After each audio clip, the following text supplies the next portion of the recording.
Hi. Hello, everyone. Welcome, welcome. I am Card Cutter, and it's time for the circus. Welcome in. Hi, Ben. Appreciate you lurking. Thank you.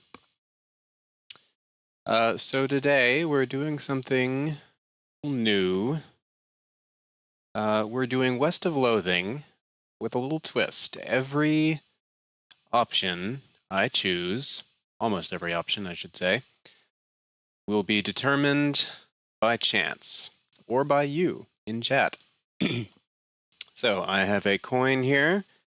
I have a random number generator pulled up. And we are going to have a chaotic time, I expect. West of Loathing is already a really funny game. I imagine this will make it even funnier. So let's just jump right into it, shall we?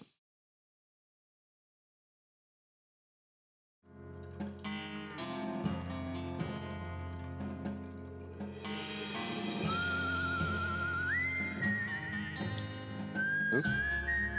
Are you going to? There we go. All right. Let's get a decent bounty going.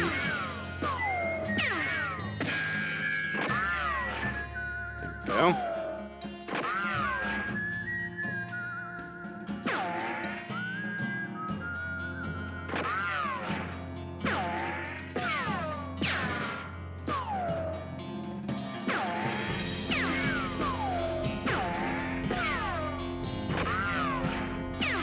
Okay, so our first name will be Cutter. Last name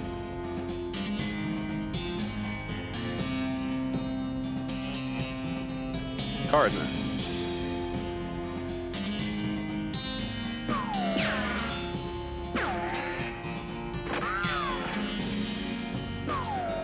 Come on, let's get to 1,000.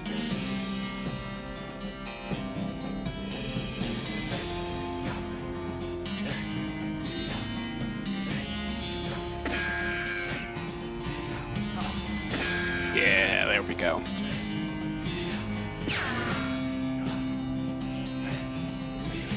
All right.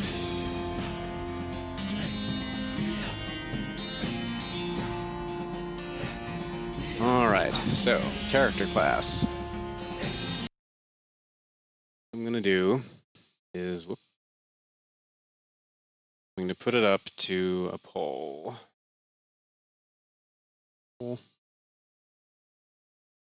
Or can I do chat polls? Maybe I can't do chat polls. I'm not an affiliate. Okay. What I'll do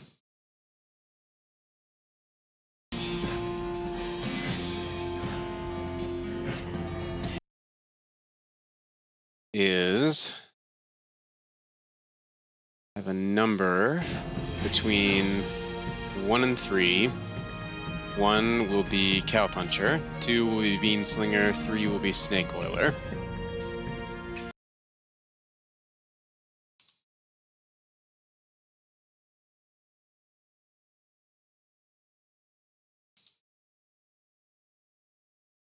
Okay, and it looks like it came up 1.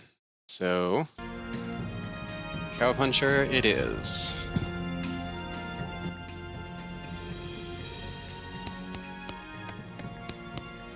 All right. Enough of that.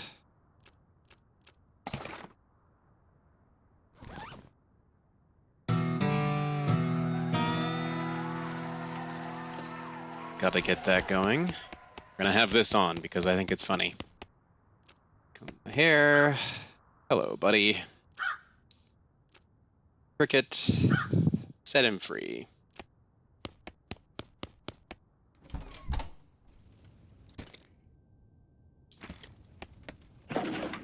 All of these things. Pie safe.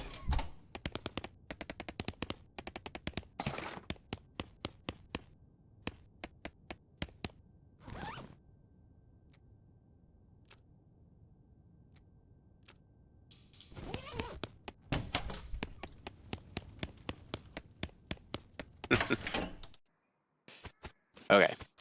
Hey, Mom. I'm leaving now, Mom. We're gonna miss you, kiddo. Oh, and before you leave, I got you a present. Present? Yep, it's that book you wanted for Crimbo. I know it's early, but... Okay, so we want lockpicking, desert survival, or bartering. Let's pull out the random number generator. Da-da-da... 2. So we'll go with desert survival. Careful out there, write us a letter when you can. I will, Mom. Bye.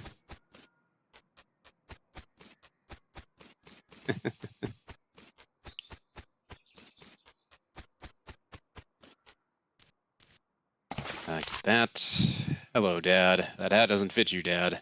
I'll grow into it. It's time for me to leave. His lip quivers a little. Listen, I want you to have this. It's your grandmother's brass knuckles. Thanks, Dad. Good luck out there. Be sure to say goodbye to your mother. I did. Bye, Dad. Whee! What's up, nerd? Here's your puzzle. Hey, Rufus, it's time for me to head west. I just don't understand why you're leaving. Got a point, you know? Why are you going? Get off this stupid farm. You know what? Let me pull up the random number generator on my tablet. It'll be easier than swapping back and forth between windows.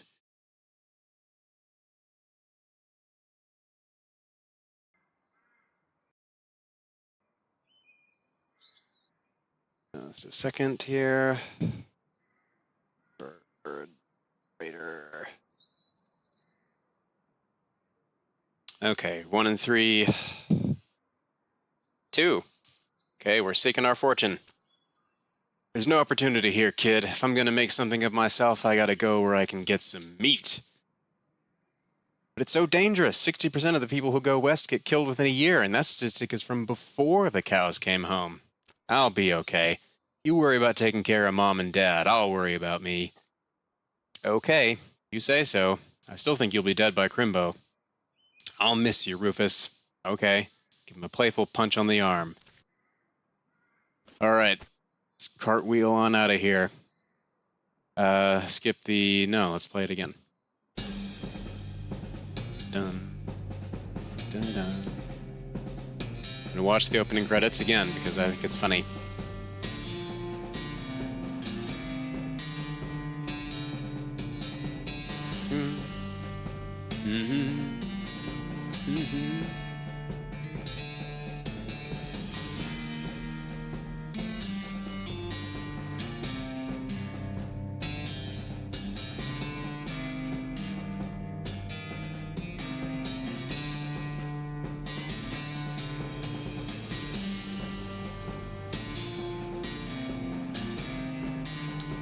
How is everyone doing?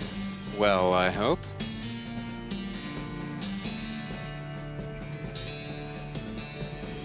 Happy Pride, by the way.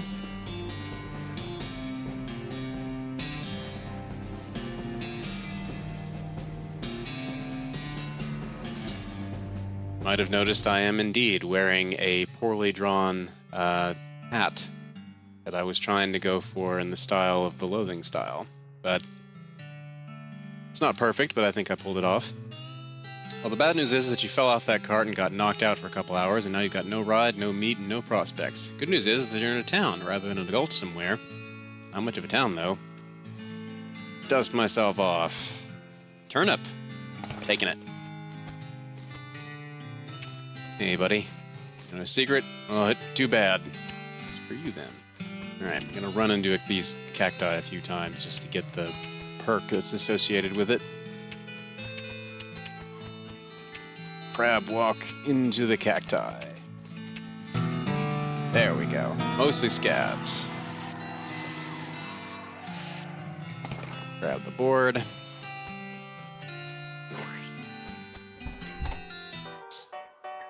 As you walk into the saloon, the crazy-eyed guy sitting to the left of you, the door shrieks and waves at you to get your attention.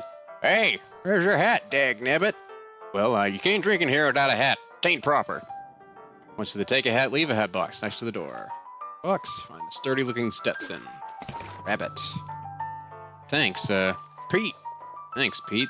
He gives you a friendly, if somewhat twitchy, nod. Say, feller. Yeah? You heading west? and you want some company, I'd be more than happy to come along. Just let me know. Well, no pressure. All right, I'll keep it in mind, Pete. Hello, barkeep. Rating is assigned. Take to the back wall. Rating reward for lost mugs. 25 meat each. Howdy, cowboy. Howdy, barkeep. Name's Cutter. Brings you to our little backwater. Oh, the usual. I came out west to make my fortune. Not having much luck so far, though. Any work around these parts? Unfortunately, Boring Springs already has more people in it than jobs. It's more of an errand town, if you catch my meaning. Looking for a real job, I'd recommend talking to the railroad people up by Dirtwater. Railroad? The Manifest Destiny Railroad Company, from back east. They're trying to run a line to Frisco and having a heck of a time doing so. And they're hiring? Oh, I reckon they're always hiring for one thing or another. Big company, that. What about Dirtwater? Dirtwater is interesting. It's far enough west that it's still more or less exempt from the rule of law, but not so far west that it's been burned to the ground by the damned cows. Lots of opportunity there. He pauses for a few seconds, lost in thoughts. Yep, if I were a younger woman, I'd probably head that way myself. Imagine errands? Yeah, this forsaken burg is always falling apart in one way or another. The hostler's always needing help since he hurt his leg, and that no-count sheriff could certainly stand to have somebody doing his job for him. Anything else? Well, we've got a goblin loose in the basement. Some cowpoke in from the gulch didn't wipe his boots off and got spores everywhere. Probably handle a goblin. Much obliged. I'll unlock the basement for you. Oh, and you'll need this. I'll take care of it. Howdy, I'm Cutter. Howdy, Cutter. I'm Horace. Nice to meet you. What do you do? I'm the town hostler. How's that working out for you? Oh, those horses are just flying out the door. Business is booming? Nice. No, I mean, the horses keep running away. I haven't sold one in ages. Oh. That why you're here drinking instead? Yeah, yep. And me being in here drinking instead of watching the horses is probably how they keep escaping. It's one of those vicious circle things. Well, I'm in need of a horse. You have any left? One. Kind of a boring one, but it's got 4 legs and a back to sit on. Come see me at the stable. I'll be happy to show it to you. Okay. There's a chew. Let her drink. Howdy. Who's the lady drinking whiskey out of a beer mug? That's Susie. She's a rancher from nearby. A real tough broad. I ain't recommend you pass to her. Why is that? Lost her whole family to a cow attack recently. Got some pent-up frustrations about it. Ouch. Alright. Hello. Hello. Good luck. Spittoon, people spit into it. You know without even looking in it that it's absolutely disgusting. Alright, here we go. This is the first major decision. This will decide whether or not we continue to shove our faces into these filthy spittoons for the rest of the game. So I've got a coin here. I'm gonna flip it. We'll say heads. I ignore it. Tails. I look in it.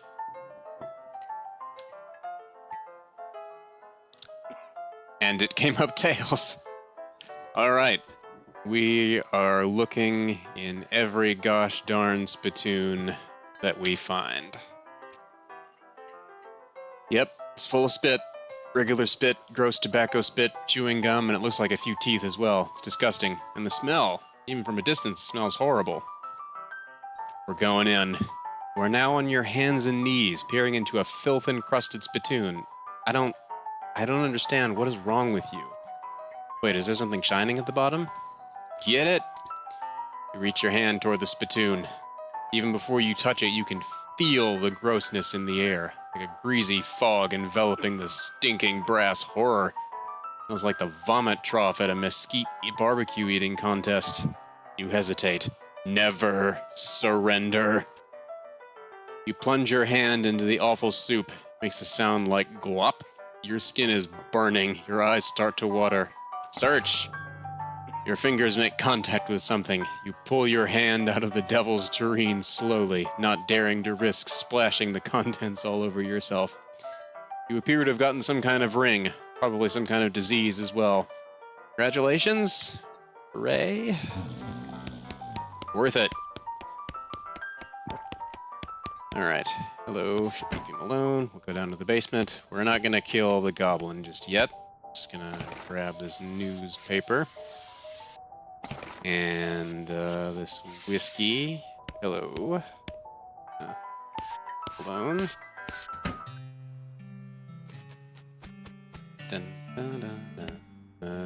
How's business? Oh, you know, every day I'm hustling. Tell you the truth, though, it's pretty terrible. All my horses keep running away, except for this completely ordinary one. That's rough. Maybe I can help? Oh, God, yes. Thank you. Please, I'd go fetch him myself, except for this injury. Give you 300 meat each for finding him. How many are there? 3. Here, let me see your map. You pretty much always run away to the same places. Why these places? I think they like environments that are thematically appropriate. Here, when you find one, feed it some of these oats. That should send it back here. How does that work?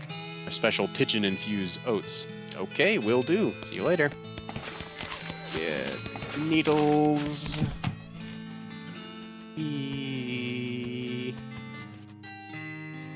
Step right up, step right up. Braid's the name and trade's the game. Seriously doubt his name is Braid. Howdy. What are you trading? Well, sir, today I'm trading locks for soap and a stick of dynamite for a needle.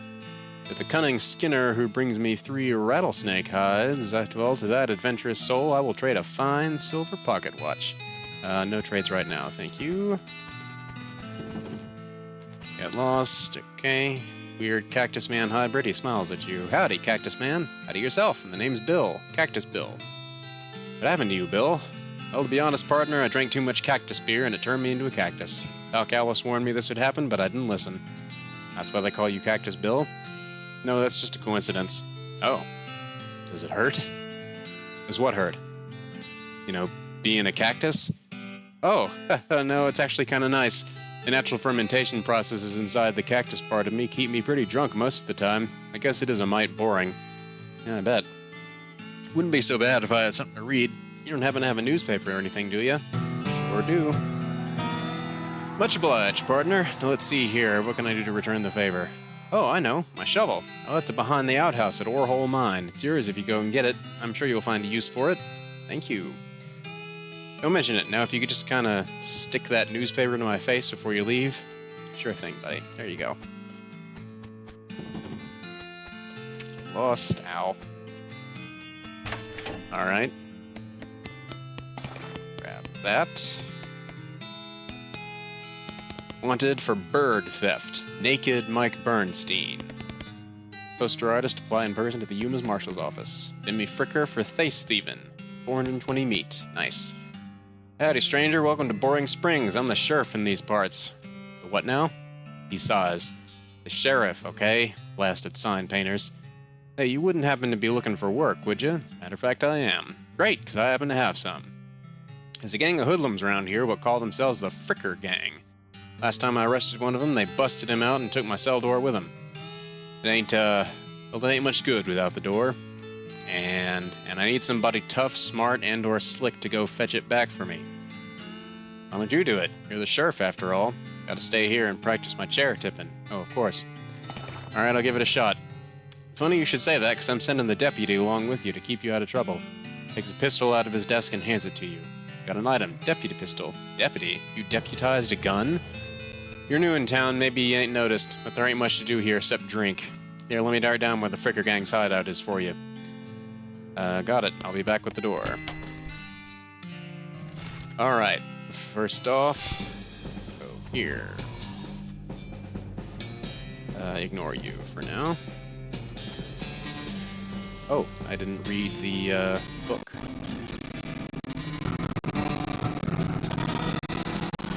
Book juice. There we go. This stuff. Hey, give me some soap. Time up. Honorable.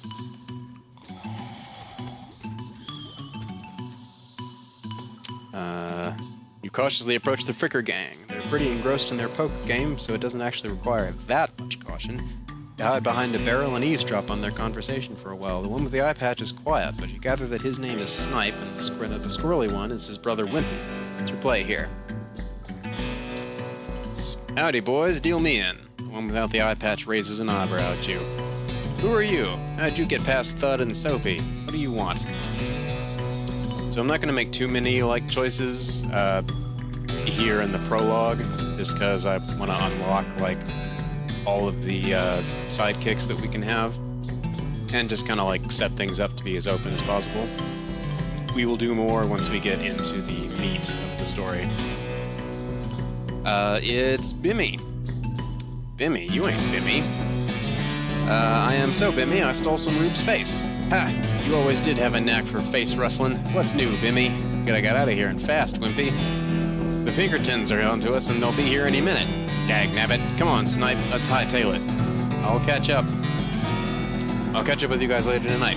He nods. He and Snipe hurriedly pack up their belongings and flee the cave. Congratulate yourself on your attentiveness, memory, and strong interpersonal skills.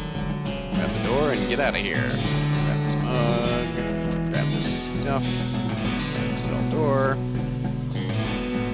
Swim to the exit.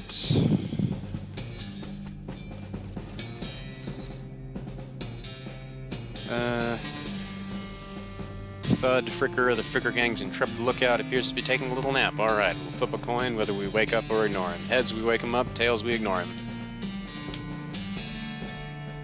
And it's heads. We will wake him up. Thud is, well, let's say he's no Rhodes Scholar if we assume that it's 7 years from now and that, or you poke Thud with your boot. He slowly gets to his feet. Hey, you're not supposed to be here. Thud is, well, let's say he's no Rhodes Scholar if we assume that it's 7 years from now and that idiom makes sense. I feel bad about the idea of killing him. Alright, do we fight him or do we let him walk away? Heads, we fight him. Tails, he walks away. And it's Tails. Walk away, Thud. Thud, you don't want this life. Take a hike. Okay, you're probably right. Thud stumbles off into the desert. He'll probably be fine. Okay. Alright, next, the Warhole Mine. Get the shovel. Get this meat, this mug. Okay, let's,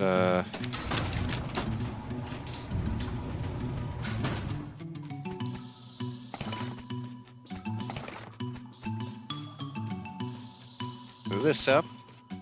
Blow this popsicle stand wide open.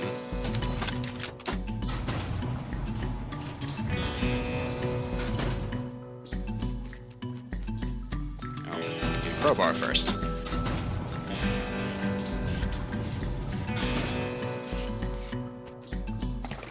Block, get the crowbar. Now we get the plastic cap.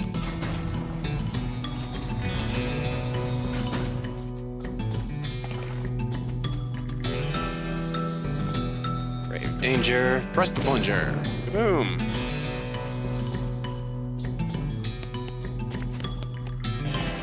Dig this up. Hello. Hey there, girl. It's okay. I'm a friend. Horse shies away from you, though in this case it's more like cripplingly introverted away from you. Aw, come on, don't be like that. Look, I brought some oats for you. They aren't poison or anything. In retrospect, I guess that wasn't a very comforting thing to say. Feed her the oats. Here you go. Yum yum. Sidles away from you warily and makes a surprisingly good attempt at hiding in her own shadow. Come on, please. Pat her on the nose. Reach out to pat her nose, the horse ducks and steps further back into the shadows. Oh, come on. Eat the oats yourself. Look, they're fine, okay? See? You take a handful from the bag and toss some in your mouth. Ugh. Like the roughest, blandest breakfast cereal you've ever eaten. Still, it's better than dry cat food. Don't ask. You smile to show the horse that you're fine and realize that you've unconsciously turned around and walked out the door. Geez, these are powerful. The horse looks at you warily as you re-enter with a cheerful wave. See? Perfectly fine. Here are the oats. Pat her on the nose. The horse hunches her shoulders and seems to shrink slightly as you pat her nose, but she doesn't actually flee. So that's something. There's a good girl. Here are the oats. The horse finally seems relaxed enough to round you, so you offer her a handful of the oats. Warily, begrudgingly, she eats them. Then she gestures at something behind you. You turn to look, but don't see anything. You turn back, she's gone. Well, okay then. Examine the hole. Okay, I need 3 dynamite for that. Okay, next we'll go...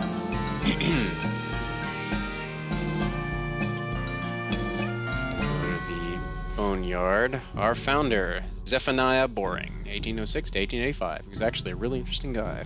Get some water just a second.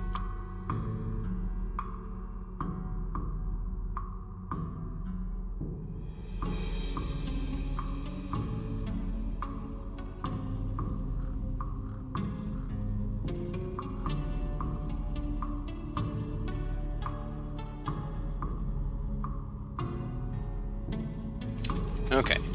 Mug. Benjamin Crockett, 1320 to 1364. He showed up way too early, I'll say.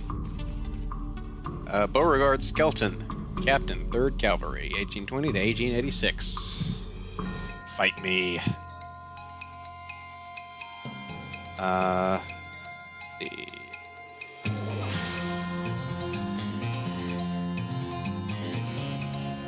Get beefy. And punch him.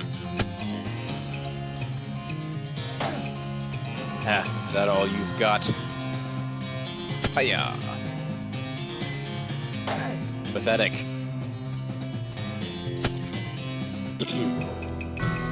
Sweet. Got a sword. Got a gold tooth. Skeleton. You're not getting past it without a scuffle. A scuffle it is.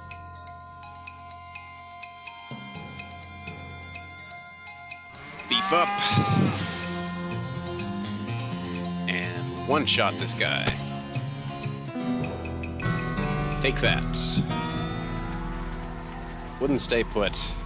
Hello, ghost horse. Your pulse quickens as you get near the spooky, translucent horse.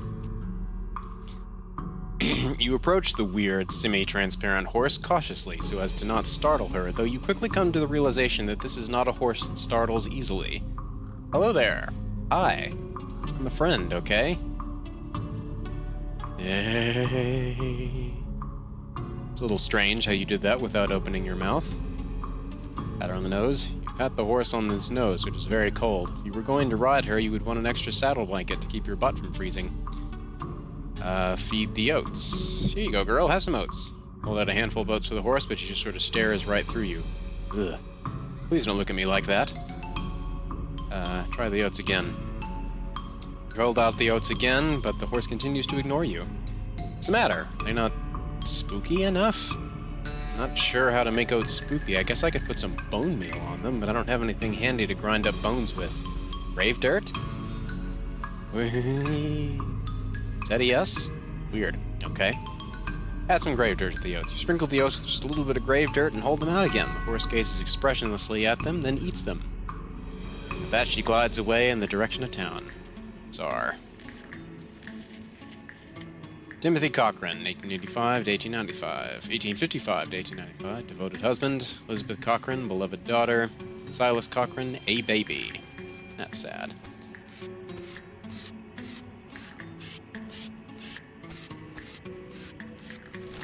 Okay, on to the gulch. Wait, not yet.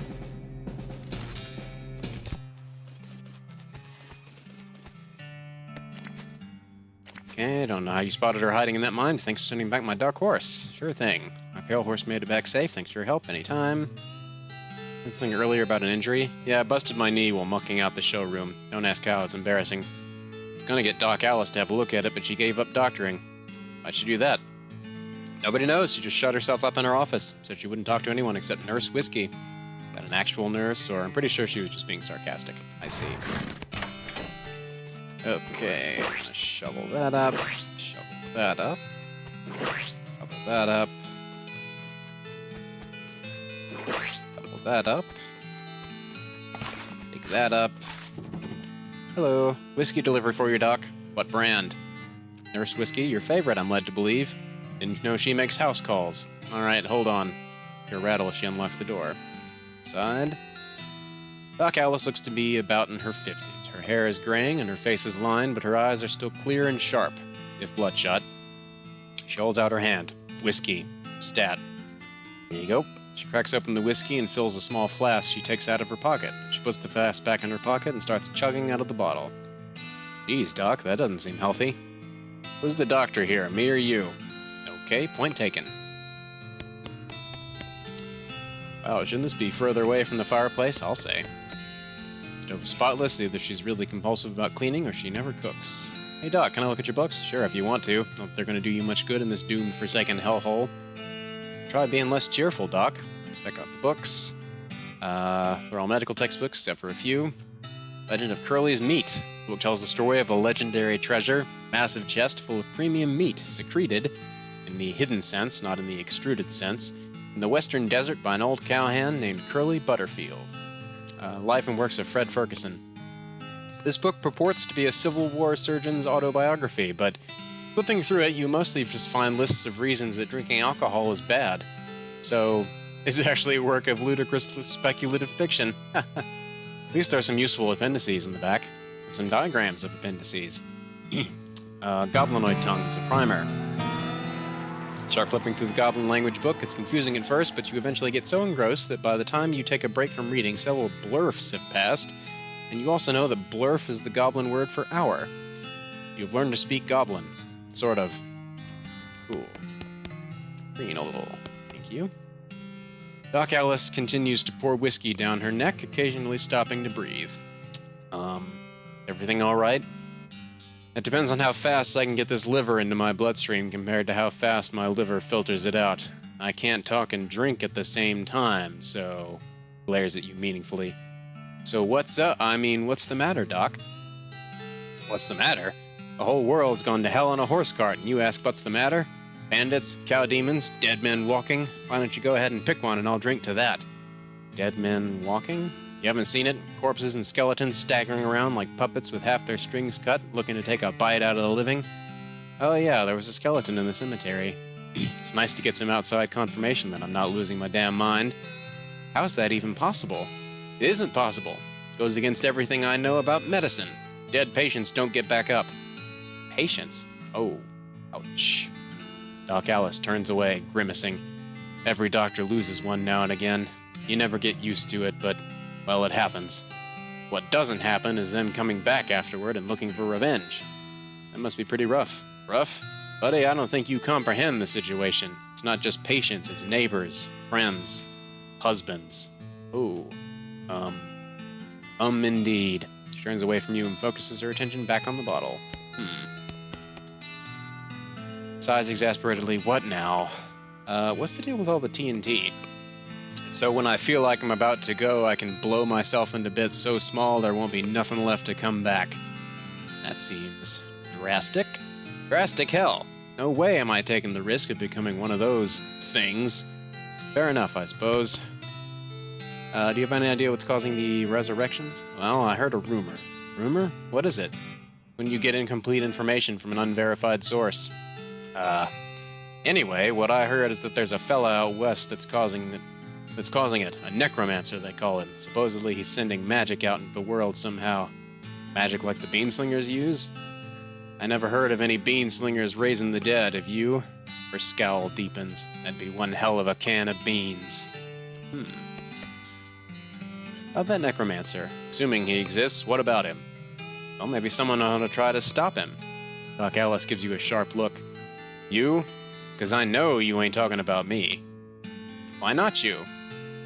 A gray-haired old woman that knows as much about fighting as a squirrel knows surgery. Did you hit your head on a bar stool, kid? You aren't that old. If I were going to pick someone about to go up against if I were to pick someone to go up against a necromancer, it'd be someone who also knows about death, but in a scientific way. A doctor, right? Doc Alice stares hard at you and takes a swig from her bottle, saying nothing. Sounds to me like you've got plenty of motivation to get the job done. For your friends and everyone. Continues to look at you. You can see the gears turning in her head. Beats doing nothing anyway. Beats locking yourself in a house full of TNT and drinking yourself to death. You aren't even doing any doctoring anymore. Winces and looks away. She shakes her head slowly.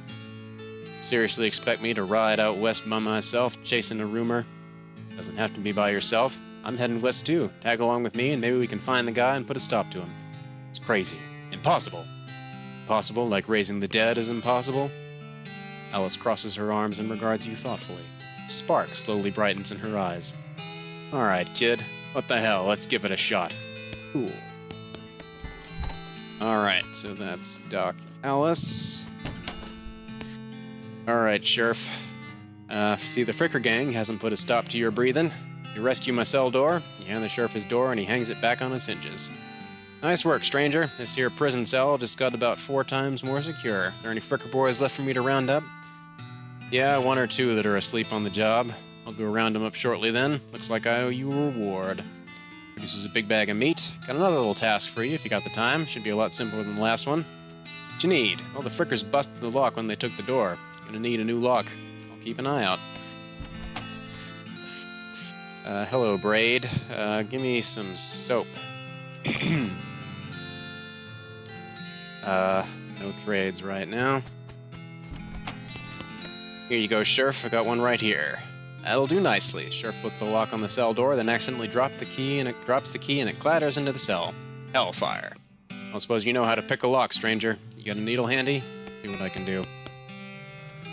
Pick the lock. Unlocked your cell for you. Sheriff walks into the cell, picks up the key, he looks around for a place to hide it, and eventually sticks it under his hat. Thank you kindly, stranger. If Boring Springs ever gets any more criminals, they'd better watch out. That's a good job you done. Don't mention it. Here, have this as a souvenir of your time in Boring Springs. Thanks, Sheriff. Go turn in these... Found these mugs. Much obliged. Hey, hello, Susie. Are you Susie Cochran? How'd you know my last name? I saw the graves in the cemetery. I'm sorry for your loss. Susie scowls bitterly and mutters into her whiskey. I saw it happen. Saw the whole damn thing and couldn't do nothing about it. Bartender said it was cows. Cows, right. I don't know what those things are, but they ain't cows. Not anymore. What happened? It was a raid. See, Ma and Pa used to ranch cattle back before they came home. Pa didn't make it, but Ma and I managed to rebuild. We ranched pigs instead, and she left me the place when she passed. Go on. Well, I guess a passing herd sniffed out that it used to be a cow ranch, and they attacked a couple days ago. Happened so fast, I didn't even have time to get my rifle out of the gun safe. Cows smashed in the front door, and a fire started out back by the root cellar. House went up in blazes, just like that. What did you do? Wasn't anything I could do. Couldn't get upstairs to the kids because of the fire, and I saw Tim trampled right in front of me. He drains her glass. I don't want to talk about it anymore. Sorry. Refills her mug from a bottle on the bar and doesn't reply. What will you do now? Head west, I suppose. Nothing keeping me here and no desire to stay. Can't leave without my rifle, though. Why not? It was Ma's rifle. It's all I got left of anybody. Where is it? Left it at a ranch like a damn fool. Listen, can I ask you a favor? I need someone to go get it for me. Sure, I'll go get it. Alright. Go down here. The goblin shouts, I'm Gary! Hi, Gary. Hi, hello, I am Gary. Who are you? Well, I'm Cutter. Hello, Cutter, good to meet you. What Cutter doing down here? Well, Gary, to be honest, the bartender sent me down here to kill you. Gary wrinkles his nose. Hey, what? That being terrible idea. Bartender not being good idea, man. Gary wants to popping, but not here. Too close to home. Gary wants to popping far up and high away. New Gary everywhere. Man, goblins are freaking weird. Settle down, Gary. Gary doesn't likes to settling. Gary wants to traveling and popping. If Cutter going far up and high away, maybe taking Gary with you? Eh? I'll think about it, buddy.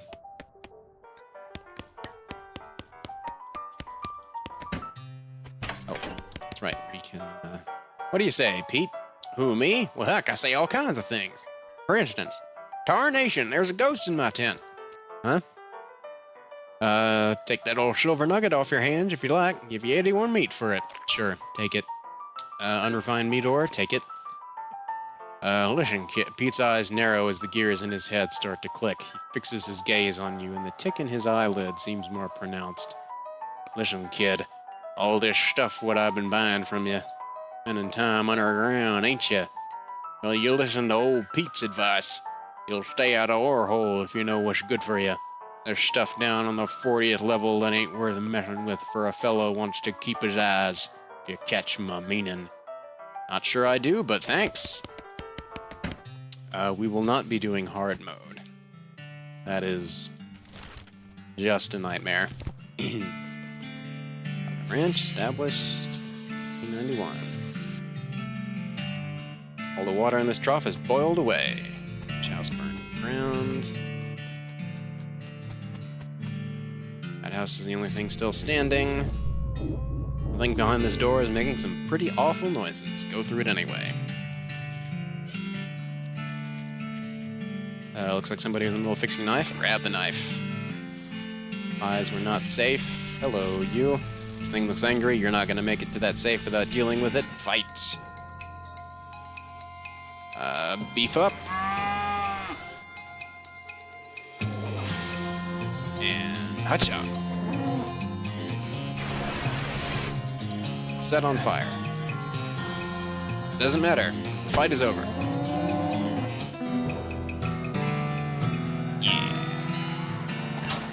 Rifle.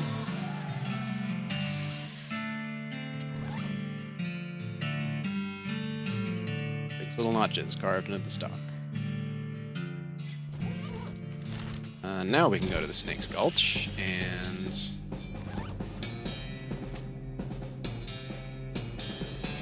there. We'll put that. You can sleepy, but not that sleepy. All right, get stabbed. I can one-shot you. Yeah, there we go. You have slain a snake. Before long, I'll call you Snake Murdering Cutter. A rattlesnake skin.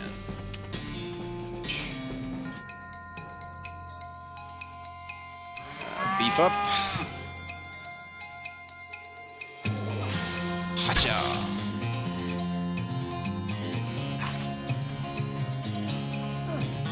Ouch. Stab you again. Make short work of that long snake. Darn right I did. Okay, here you go. Oh boy. Ow. Beef up. And stab.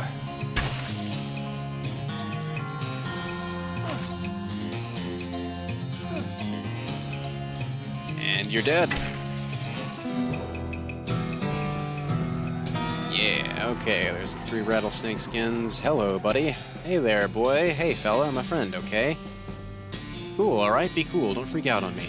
Look him in the eyes. Calmly look the horse in the eyes. One of them is fixed in a glassy 1,000-yard stare, and the other is revolving madly in its socket like he's thinking of trying to escape in every direction simultaneously.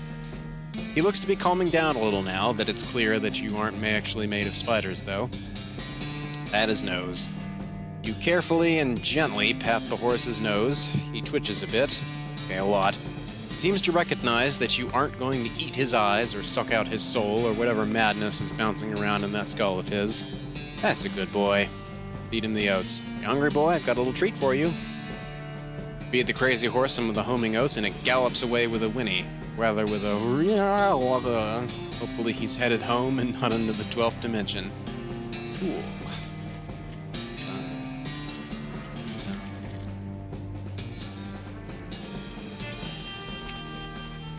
Okay. And that's all that done.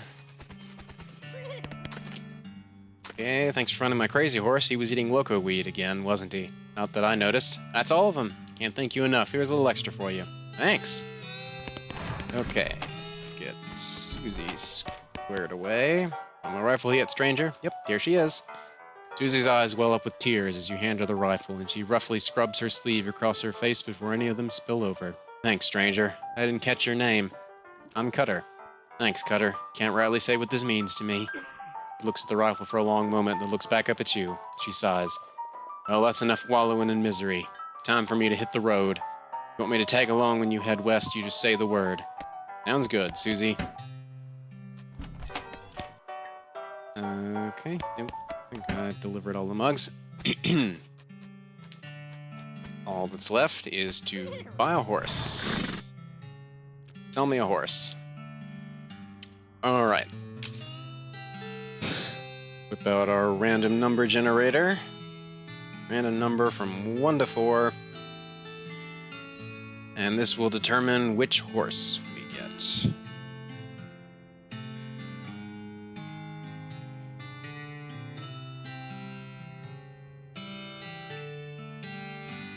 And it's a 1. Well, alright. I'll take the basic model. 1,000 meat. I'll take him. He is ride safe. Okay, what do we name? What do we name the horse? We will name the horse...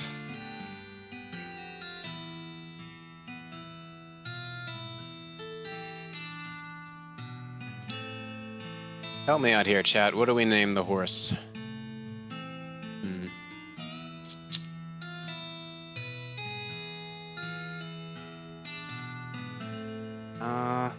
Not Tim. I want to name him Tim.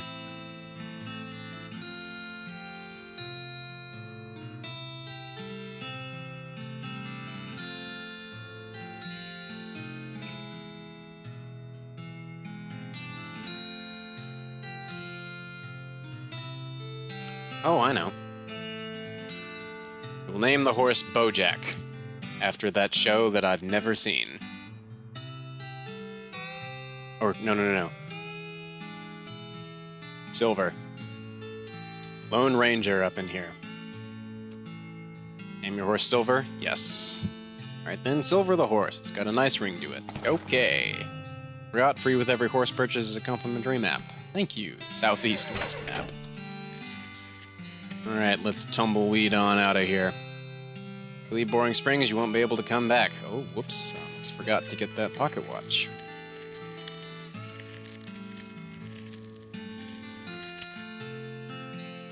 Howdy. I've got 3 Rattler skins. Find silver pocket watch. No trades. Oops.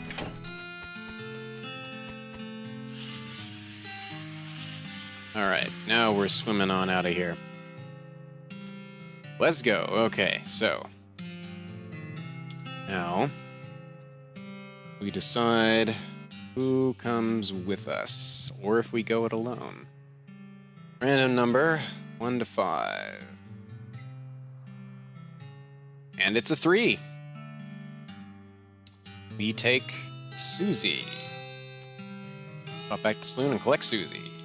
Let's go. We'll start spending it manually.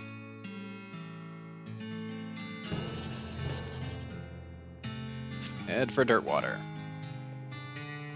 And here we are. Hello, Susie. What's new, Susie? I'd like to check up on some of the ranches in these parts, see how bad the cow attacks are getting. Alright, you know some? Not in great detail, but I know roughly where a few are, or at least were, so we'll just have to see. There's one not far from here, Stearns Ranch. I think we should do next. Train's the way to go. Good idea. Okay, first things first. Stop in here. Hello. Well, howdy there. Always nice to see a new face in town. Welcome to the Jewel Saloon. Hi, thanks. I'm Cutter. Glad to know you, Cutter. Folks around here call me Lloyd. What can I do for you? Nice to meet you, Lloyd. I saw the sign out front advertising a room. That's right, finest room in the house and plenty of room for your partner, too. You interested? How much does it cost? Well, that's where you're in luck. The previous tenant was a banker fella, and he paid a month in advance right before getting himself killed by bandits. He seemed like a decent sort, so the room's yours if you want it. Gratis. Wow, great. Our room. Da-da-da-da. Postcard. Take it. Mm-hmm.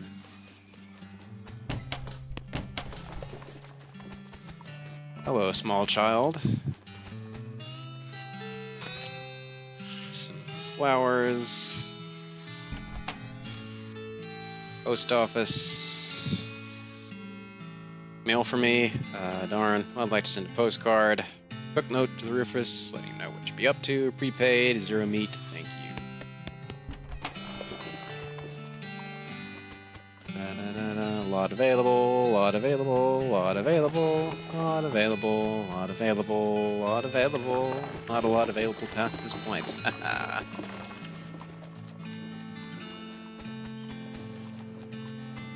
We forgot all my cabbages back home. That sucks. clerk clears her throat. Howdy, are you the sheriff here? No, we don't currently have a sheriff. Okay. Do we offer to be the sheriff, or do we offer to help? Flipping a coin. Heads 1, tails 2. Heads. Offer to be the sheriff. I could be the sheriff, maybe. Do you have any law enforcement experience? Well, I mean, I helped out the sheriff of Boring Springs with a cell door. Not really. I'm into sheriff school. Oh.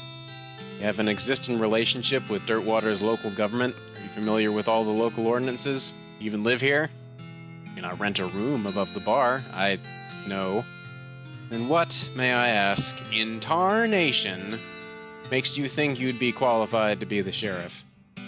You just assumed that you could mosey into town and become sheriff on your first day. When you put it that way.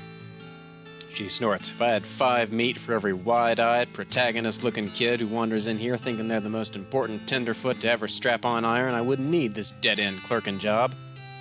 Sorry. It's okay. Like I said, happens all the time. Over to help. Need any help until you find a new sheriff? Sure, if you're any good with a gun, there's always somebody in need of some justice. Wanted posters are back there, cells are over yonder. Points behind her and off to the right, respectively. Okay, it's a wanted poster. Or a wanted poster, if accuracy is important. As wanted, the House in the Desert Gang for mortgage non-payment, squatting, and general public nuisance. Also for murdering 2 collection agents. Last seen at the House in the Desert. In the desert. 500 meat reward. You wonder if the house is named after them. They're named after the house. In any case, at least their location is unambiguous. Go after him? Yeah. I'll bring him to justice. It's a wanted poster. No, wait, you misread it. It's a wasted poster? Close enough. Wasted. Stripy Hat Gang for grand theft paint and tasteless hat vandalism. Last seen in the vicinity of Cavern Canyon. Dirty rotten paint thieves and low down no fashion sense hat vandals. Despicable. Going after him. Okay. It's done. Mercantile. Hello there. Advanced cow punching. New skill. Sure.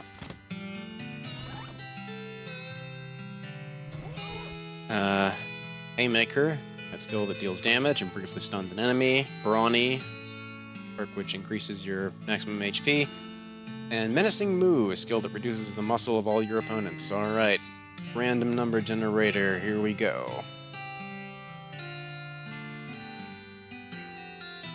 And 1. Learn Haymaker. Read the advanced punching techniques and practice for a while by punching a cactus. Fortunately, by the time you're done practicing, you've splattered the book with cactus juice, ruining it. Aww. We won't go to the gun manor just yet. Alright, this is a spittoon, which is a sort of brass bucket that people spit into instead of spitting on the floor. Because not spitting at all is not an option in this society, I guess. I say this despite knowing that you're pretty intimately familiar with spittoons already. Sicko. Alright. It said we'd do it the first time around, so we're gonna keep doing it for everyone we find. Inspect it. Look, the Jewel Saloon is pretty nice as saloons go. Actual glass in the windows, more than 2 kinds of drinks, a poker room instead of a cockfighting pit. This spittoon is still a spittoon. The rancid tobacco spit inside it isn't fancy rancid tobacco spit. Inspect it. Here we go again. Alright, fine. You are now hunkered down next to a brass filth bucket which has probably never been cleaned or emptied because you're near the desert and the ambient humidity around here is pretty low. Low enough that the spit evaporates nearly as quickly as it accumulates. Oh shoot, I never went back to those poker players in Boring Springs. That's fine. That's good, right? No, that's bad. Because it's only the water part of the spit that evaporates. This brass bucket is half full of the rest of the spit. The toxins and filth that don't evaporate. Several years worth. Distilled and concentrated until it's the consistency of molasses. People aren't allowed to flick cigarette butts into the spittoon anymore, as they bounce out. Search it. You're about to put your hand into a bucket of something the color and viscosity of maple syrup, except instead of maple, it's flavored with the inside of the mouths of people who chew cigars instead of smoking them and have never brushed their teeth. Yeah. Warp. Feels like putting your hand into a bucket of lukewarm tapioca pudding. Except instead of tapioca, it's basically poison. It smells like someone ran over a skunk, waited a week, and then set it on fire. Feels like your hand is dissolving. Keep searching. You found something. You found a tacky, filth-covered porcelain cow figurine. A useless, disgusting thing that will make a great heirloom for your children, assuming you're still able to have any and you hate them. Hooray! Hello, sir. The old man stares off into the distance, listening to the piano. React to you at all. Not very good at his job. Meet. See bartender for darts.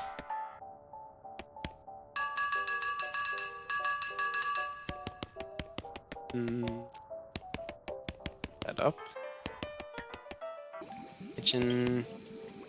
Hey, what are you doing in here? Employees only, bud. Oh, sorry. I was just, looking around. You're the nosy type, huh? Well, I prefer adventuresome. As it happens, there's something you can do for me. I'm out of saltpeter, and I need someone to go pick me up some more. Saltpeter?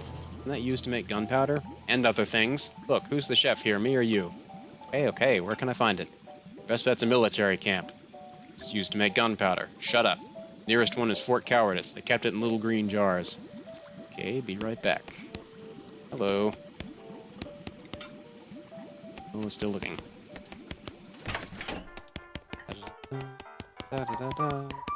Poker room. Any player holding a 6 of spades must discard 37 cards. Alright. Let's roll on out of here, crew.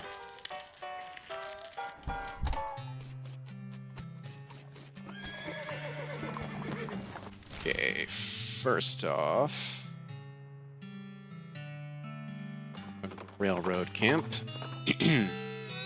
Someone's left a bundle of dynamite on the ground. You approach it cautiously, verifying that it's neither wired to a detonator nor connected to an actively sparking fuse. What an odd and dangerous thing for someone to leave lying around. Take it.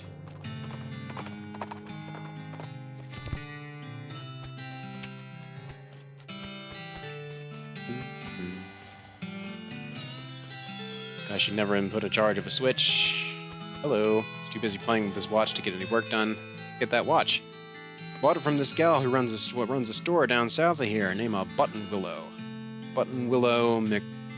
something. Store exactly? Well, you can't miss it. It's right in between a cactus and a different cactus. Cool. Thanks. Don't mention it. No, really. Thanks a lot. Man furrows his brow. Sure. Don't mention it. I really appreciate it. I really appreciate you. I mean it. I really appreciate you telling me where the store is. His eyes narrow. Really, it's no trouble at all. Don't mention it. I mean it. I've run out of ways to thank you, but I really do want you to know that I'm very grateful for your help. His face starts to turn red. Do not mention it. He looks about ready to punch you if you don't knock it off. Alright, don't mention it. Hello, she's not getting much track lay, but she's an expert whistler. Hello, you approach the beleaguered-looking man with the tiny glasses. Howdy there. Who's in charge of this outfit?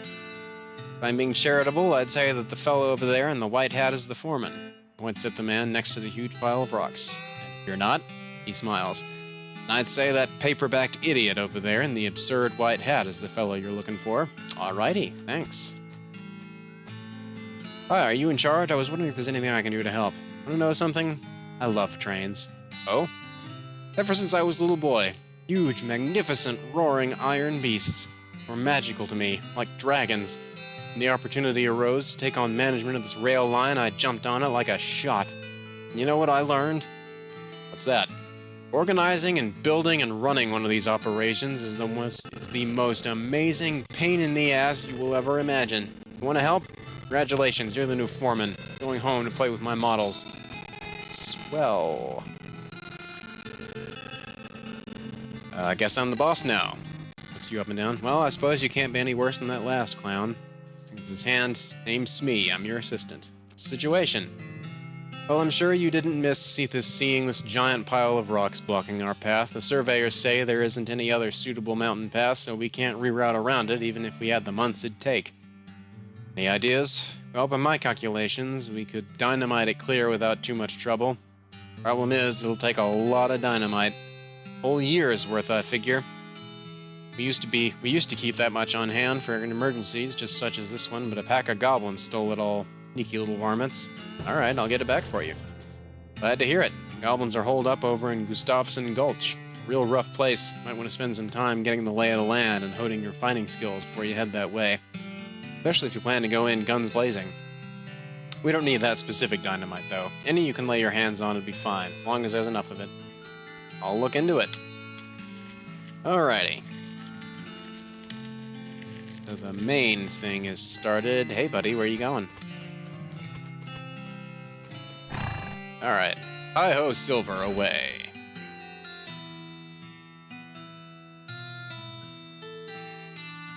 We'll go to Fort Cowardice. Happened across an abandoned crate, which apparently fell off a wagon or something since the lid has been knocked loose. You know what that means? It's mine. All mine. Fish through the crate and help yourself to the contents, which appear to be mining gear. So you're even more right than you knew. Salt and dynamite, sweet. Eh? That. So like the old saying goes, when life gives you cannons, make a cannonade. Ha ha ha. Nice view from up here. Okay, yep. Administration. Cabin is mostly empty, but there are a handful of boring personnel records in the back of one drawer. Examine them. They are incredibly boring. No, really, I want details. Fine, you read one. Charles Stern, clerk, pay grade, C4. Dismissed days, H, accrued 6 days, 88. Satisfied? No, just keep reading these. I'm just looking at the same ones you read before. What's wrong with you? I can't get enough. This was once a reception desk, but now the most appropriate thing for it to receive would be a free trip to the dump. Good mess left. Take it. Bare, not really cupboard. Spice rack. Open it. Saltpeter. Ugh. Stove beyond cleaning. General, this is a door. More specifically, it's the door to the general's office. Even more specifically, it's the locked door to the general's office. Several goblins snoring in the tent. Must be the math tent. Yeah. Look at the papers. The diagrams. Okay. Loot. Safe Kraken. Don't have that. Pot is soaked with blood. Gross. That sign says toilet in Goblin, which makes it seem pretty likely that goblins use this tent as a toilet. No way are you gonna go in there. Yikes, this mishap definitely got somebody fired. Take the candy mall. Alright, all that I can do here, go to the store. You hear a groaning noise a short distance away and investigate. Cowpoke is sitting against a rock with his leg bent in a way that seems incorrect. What happened? Dang horse threw a rod and I fell off. Think I busted one of my dancing arms. Alright, do we help him out or do we leave him? Heads, we give him a ride. Tails, we leave him. And it's heads. You're lucky, guy. You help the guy into the back of your horse and give him a lift back to town. Thank you kindly, stranger. I'd say I owe you one, but it seems doubtful we'll ever meet again. No problem.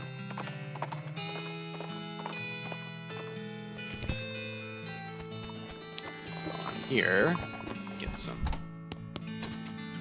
disposable binoculars.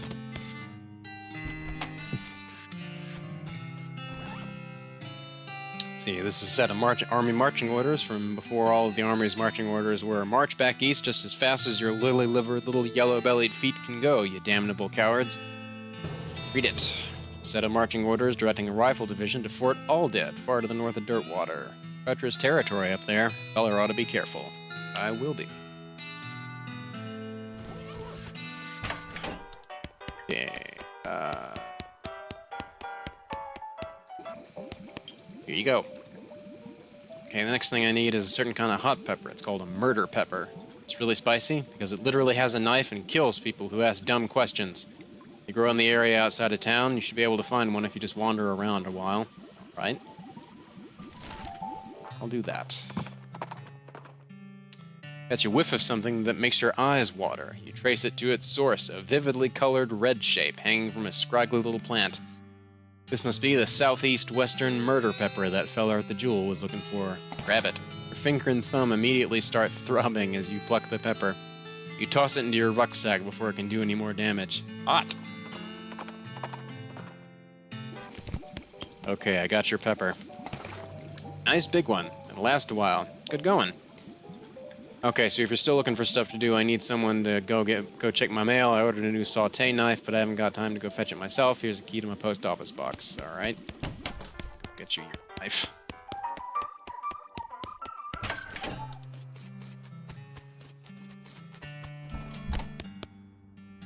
And the box. Open it. Saute knife. You open the box and a torrent of junk mail falls out to reveal a knife just sitting loose in the box. Pick it up. Back to the chef.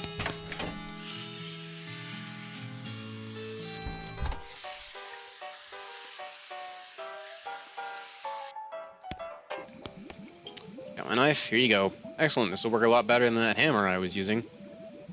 Okay, I only need one more favor from you, but it's the most important. I used to have this recipe for a very secret jerk sauce, but my jerk friend Dave J stole it from me, and then he died and took the secret to his grave. Literally, I mean. He was buried with it. Need to dig up his grave? He's dead. He won't mind. Where's he buried? The Dave yard, naturally. Well, okay. Let's just finish out this one. We'll go to the Dave yard. Shaggy Dog Cave? No. Keep going. Hey, Susie. Butterfield Ranch. Dairy farm, mainly. Okay, we'll check it out. Getting anything? Thanks for the reminder. Here lies Dave B. Died with his boots on, but not with his pants.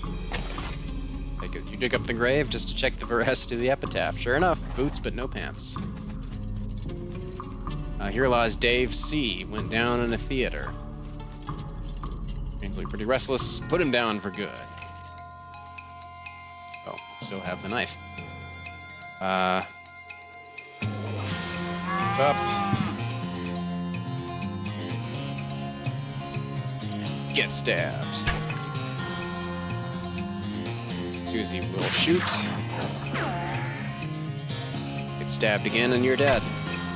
Again. May the restless remains more restful. Hooray. Here lies Dave J. Rep-a-pow. Dig it up. Dig up the grave and pry open the coffin. Instead of a corpse, it contains a garbage bag? Strange. Reach inside. You reach into the garbage bag and are surprised to find that it's full of pudding? No, it's not just pudding, it's pudding and motor oil. Who would do this? Keep digging. Finally managed to reach all the way to the bottom of the bag and retrieve a sodden lump from the bottom. You unglob the wad and dry it off, then wash your arm in a nearby ditch. It's better be worth it. Dave's secret sauce recipe. Thank you. Put him down. And beef up. Get stabbed. And get shot. Ow. You know what? Get pistoled. Here lies Dave L. 1790 to 1851. Died of a heart attack. See you in negative 36 years. Here lies Dave G. He was looking to the sky to save him, but even the sky can't save a feller from like 40 angry bears. Gravedigger left his lunchbox here. Oh boy, free lunch. I said there was no such thing. Stones are jumping around to beat the Dickens. Beat the Dickens out of them. Beef up.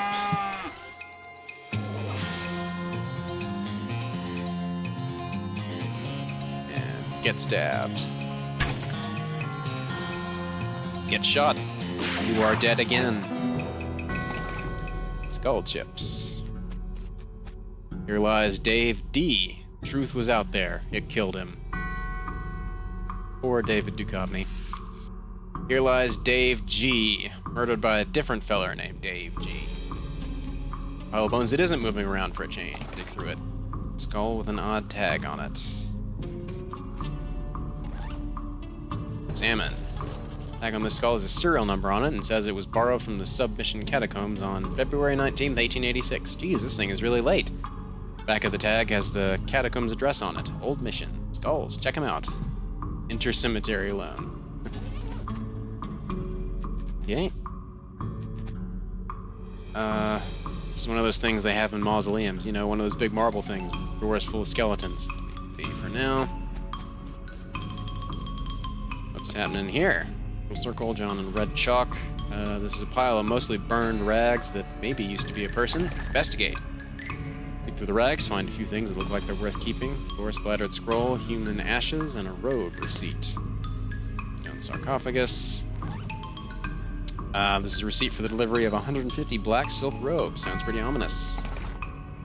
It's time you started gathering clues about the whole perambulating dead situation that's going on around these parts. You grab a notebook and paperclip the receipt to the first page. Out. Okay, definitely west of the mountains. Okay. Gore splattered scroll. The scroll is almost too covered in blood and viscera to read. Lucky for you that you've gotten all that practice reading inside of a dog. Takes a pile of human ashes, spread them out in the shape of a person inside a red chalk ritual circle, and sprinkle them with stardust and place a mostly perfect, or better, glass sphere where the heart would be. Anyway, that's the gist of it. The actual test is a lot more of these and thous and such as like that. Plus, there's a bunch of weird gibberish you're supposed to say out loud while doing it. Okay, I'll come back to that later.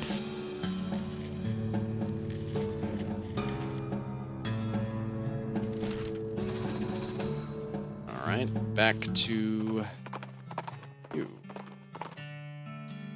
Your heart skips a beat as you spy a floating cow skull in the middle distance. Doesn't seem to have noticed you yet. Alright, heads we fight it, tails we flee. And it's heads. We fight. Beef up.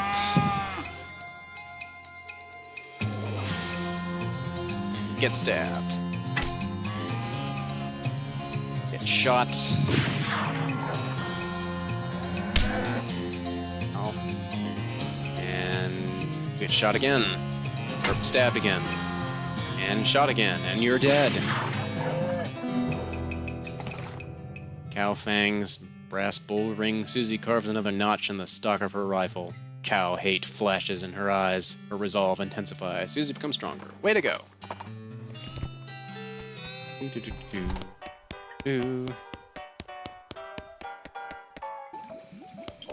Alright, got that recipe, the one my jerk friend Dave J took to his grave. Yeah, I got it. Hey, thanks a million, buddy. Now my slop will be world famous. Here, let me give you a little something for all your trouble. Fell in the slop, but it's still good. Sloppy cowboy hat. Only a day's work. Swap that out.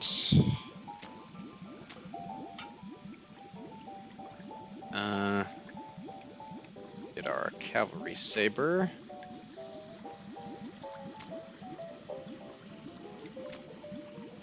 Boots.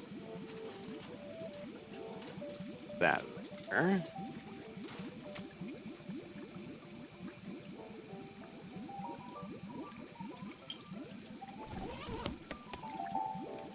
Nothing else. Okay.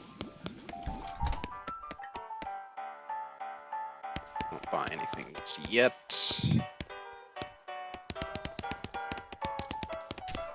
Howdy, Cutter. Anything I can get for you? Hey, Lloyd. That old man by the piano. Oh, that's old Ellsbury. Tragic fella he is. He was a writer and a poet. Came out west to sell his stories, but nobody were buying. Too weird his stories. Fantastical-like. Heads. It's stupid. Tails. We love it. Heads. Stupid stuff. For kids. Well, it don't matter much now anyhow. He had to get normal work to make ends meet. Did passing well as a prospector until one day he lost his mind in a mind. What now? You know what I mean. He saw something. Something that made him stop telling his weird tales. Made him stop talking near completely, come to that. Stands there by the piano nowadays. Seems to calm him down, and as long as he doesn't make any trouble, I don't mind him too much. Feel a little sorry for him, to be honest. Poor fella. Can I get some darts? Sign on the dartboard said to see you for darts. Oh, sorry, all the darts got broken months ago. Disappointing. Need help with anything? Well, if you're handy with mechanical type stuff, something's gone wrong with our piano player. But the music sounded a little off. Yeah, it's not supposed to sound like that. Let's see what I can do. Thanks. I'd have poked around in it myself, but I lost the key. This has suddenly taken a strange turn. Try to fix him. Pick the lock.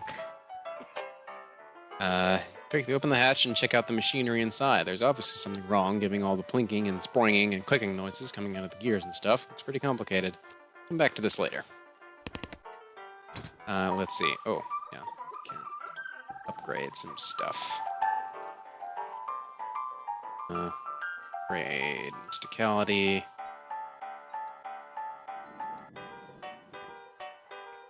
And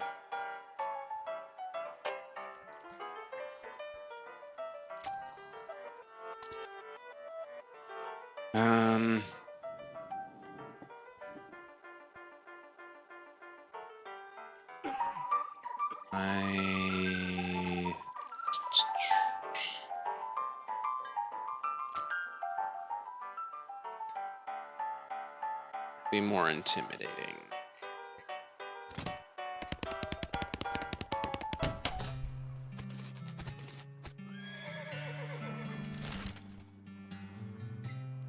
Okay, well, where to next? Oh, we were going to go to the store. We got interrupted. Counter an overturned wagon surrounded by ruined books and broken pairs of spectacles. Looks like a family of especially literate homesteaders met an untimely end here. Tragic. Look through the wreckage. Pour over the detritus and manage to find exactly one book that is both undestroyed and remotely interesting to you. Cool.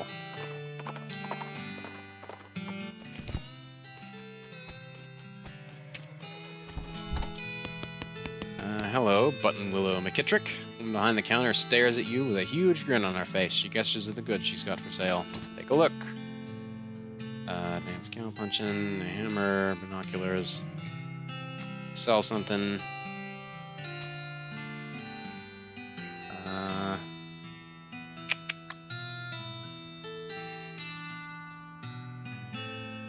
Don't need this.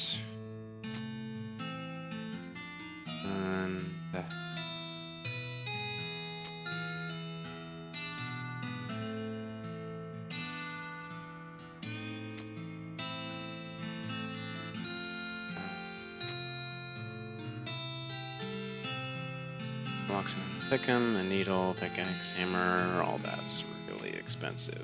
Ugh. I'll buy a can of oil. Can't afford that.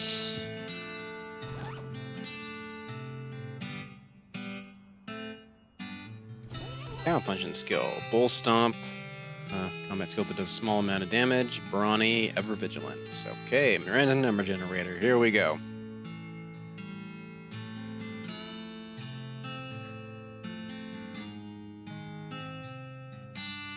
And sorry. And it's 3. Ever vigilant. Increases your maximum AP by 2. Cool. Study the situational awareness techniques until you can read them with the eyes in the back of your head. Ever vigilant. And then you shoot the book into pieces because you don't trust it or anyone else anymore. That book had it coming. Alright. Stop by the desert house. The skeleton approaches you in that jittery stop-motion-y way that skeletons do. Judging by its hat, it appears to be the skeleton of a bean slinger. Remember the classic saying, old bean slingers die like normal people, but sometimes they keep walking around and casting spells at you afterwards. Okay, we can fight, surrender, or intimidate it. Random number generator. And it's a 1. You fight.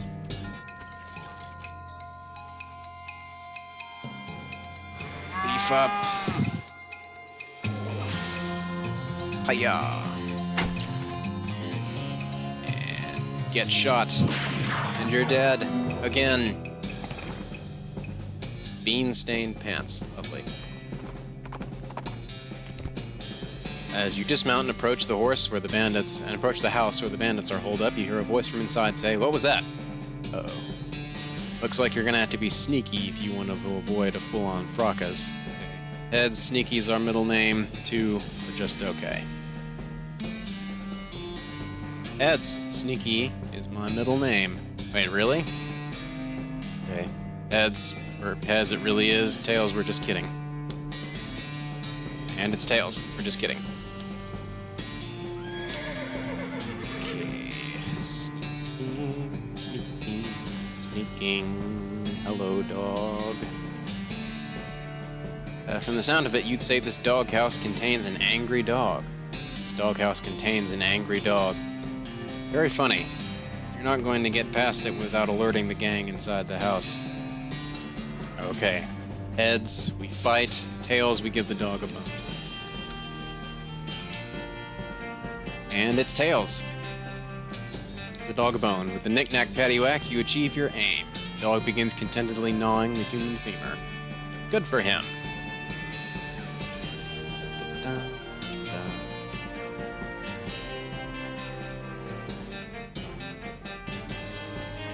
Sneak this way. Look at this thing. McCready. Stuck to his guns.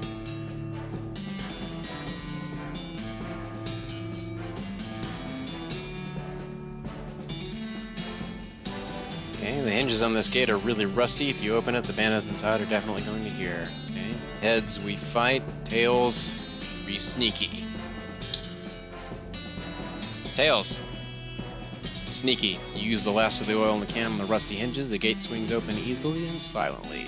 Nice. Creep up on the door. You can hear the gang inside. You notice that the door jamb is busted, probably from being kicked in. There's a crude hasp made of bent nails on the door. Looks like the bandits have just been locking it with a padlock from the outside when they leave. If you had a lock, you could turn this fortress into a prison. And we'll back off for a little bit. We'll wait until we have a padlock, and then we have the option of locking them inside. Alrighty. Where to next? Butterfield Ranch, let's go there. See a streak of fire blast across the sky and land just over the horizon. You ride to the side of the impact and find a meat eel. Got the loose pieces. Scour the area around the impact crater. Nice.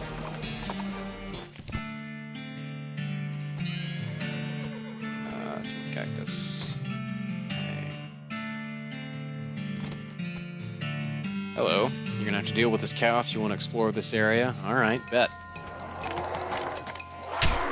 Ooh, ow. Beef up. And punch him. Whatcha? Basically construct cover or just shoot it.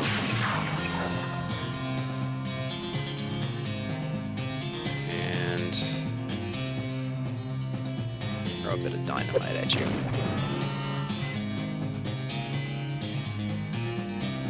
Susie, you heal up.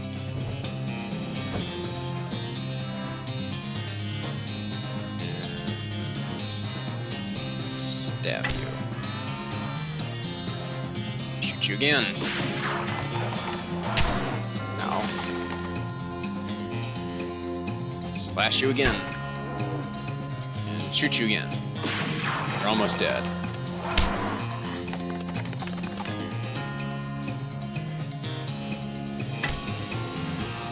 Susie gets the kill. Roasted cow tongue. Gross. Like leather. Cool. Rope tied. Grab it. Needle. Buried in the smoldering embers. Dig in. Red hot poker. You have nothing to churn. You notice some words carved into the side of the outhouse. Curly was here. Wait a second. You recognize that name. Curly Butterfield. Legend of Curly's meat. Looks like maybe this outhouse is worth investigating. Investigate it. Luckily, you don't have to actually go inside the outhouse, because once you open the door, you find a map scratched into the inside of it. The map reveals the location of a mine just west of the ranch, labeled Coal Ridge. There's an inset map of the mine itself with a big X scrawled between three strange triangular icons. Curious. Indeed. To your horror, you see that every single cow in the Butterfield dairy herd is now an Ungulith, an infernal cow spirit bound in stone. They're not dangerous unless you get near them. You will not fight them now. Locked. Okay. That's all we can do here for now. Go to the old mission. Turn this skull. Go to the snakes. Yep. Tuna cactus. Can't do that yet.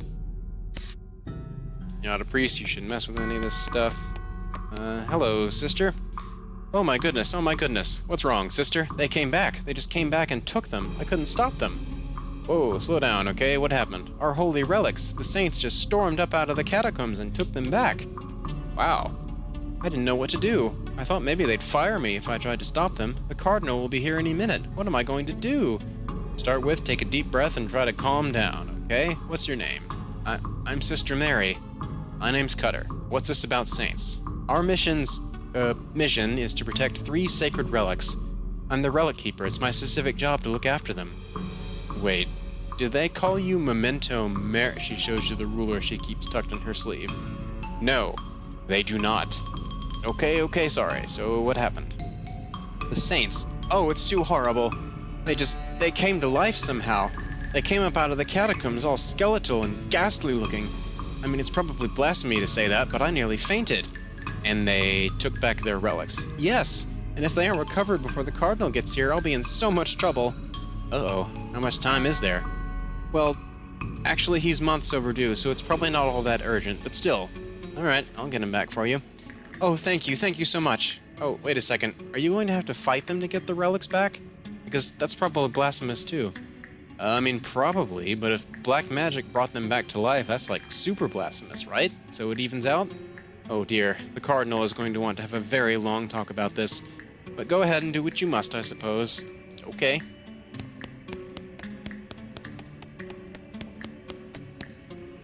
Up down there, thank you. Coffin looks like it was hauled down here fairly recently. Look inside. Empty. Curious. Precariously balanced pyramid of skulls. They're all riled up and twitching. You sure there's a lot of them and they're really mad? Maybe you're angering all of them at once isn't a great idea. Okay, fair enough. Skull's a gold tooth. Fine. Skull is sitting at a weird angle. I guess that's notable for some reason. Look under it. Skull's resting on top of a commemorative spoon. Your treasure hunting senses are finely honed, though not very discriminating. Skull's whispering at you. That doesn't seem right. Listen closely. It just sounds like gibberish, though really creepy gibberish. Empty alcove, little serial number written below it. Oh, hey, this is where that skull you found goes. Put it back. Take it down. Way. Okay, fight. Ah, he's beating me with the skulls of his friends. Beef up. Slash you.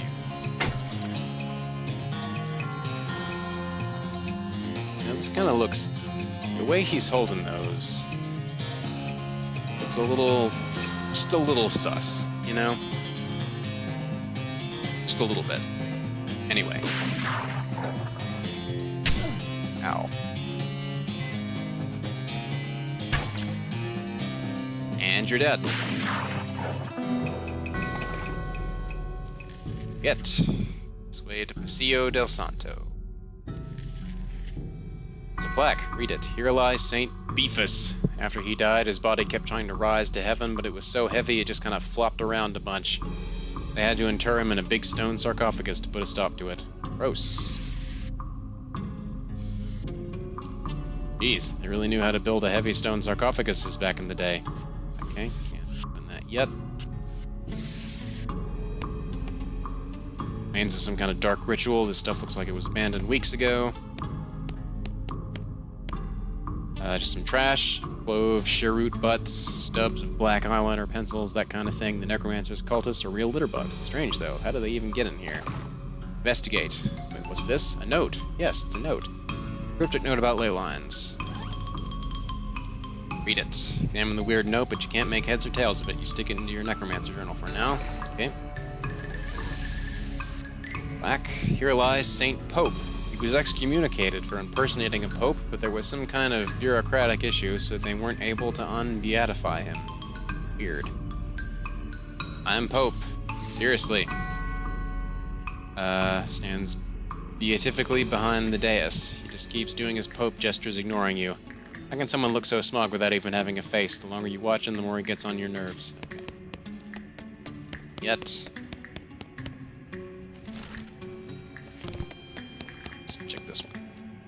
Here lies Santa Cortada. She was drawn and quartered by heretics, and then the quarter that had her head on it was beheaded. Dismemberment was so effective that nobody was able to get her body to stay together even after she was just bones. Okay. Be resting in pieces, leave it alone. Okay.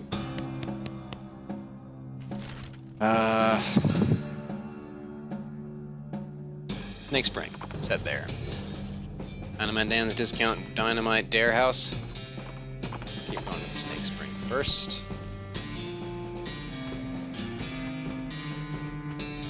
Coffee Cactus. Snakes. Leave the spring alone. Just XP farming thing. Dynamite Dan's. What you got? Nearby cloud of dust turns out to be a bandit on a horse, riding hell for leather for unknown reasons. Well, I know them, but you don't. You pull your horse up alongside hers and match her speed. Hi, what's up? Where's the fire?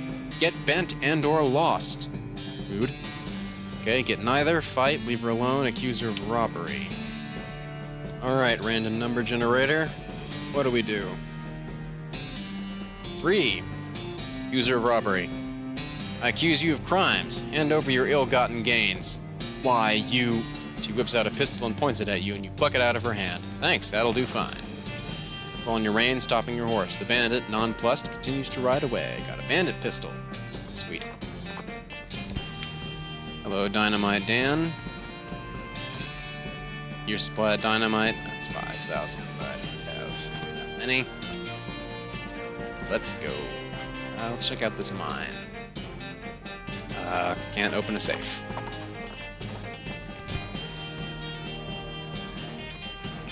Beer barrel cactus. Here. The row of lockers here must have been used for storing the personal effects of fellers who used to work this mine. The first one is labeled Ellsbury WM and doesn't have a lock on it. The label on the second one is covered in some kind of white goo. Hey yo. The third one is labeled Loose Ben, has a combination lock on it. The first one. Locker contains one of those mining helmets with a lamp on it and a bottle of laudanum. Okay, Ellsbury's helmet. Open the second locker.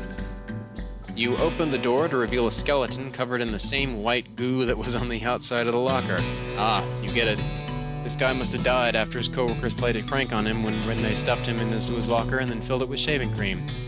I can't believe you dang jerks stuffed me into my locker and then filled it with shaving cream. I died from that, yells the skeleton, confirming both your insight and his vengeful, murderous intent. Alright, heads, we fight him. Tails, we close the locker. Heads, fight. Ow. Beef up. And slash. Shoot. Ow. Disable you. Wabam. Again.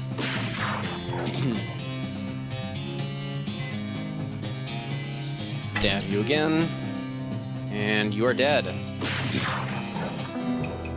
Gotcha. Well, loose teeth. Well, at least he's not suffering anymore, and his bones are really clean. Hooray. Third locker. Domination. Fine. Get that. Exposed meat vein. So it just opens to a 30-foot shaft. Okay, got a rope, climb down. Start leaving the mine. Yes, I know that's what. Dig. That. Dig. Curly's compass. It's Curly Butterfield's compass, but that dude must have always been lost, because this mine points every which way but north. Damn it. Pointing northwestish.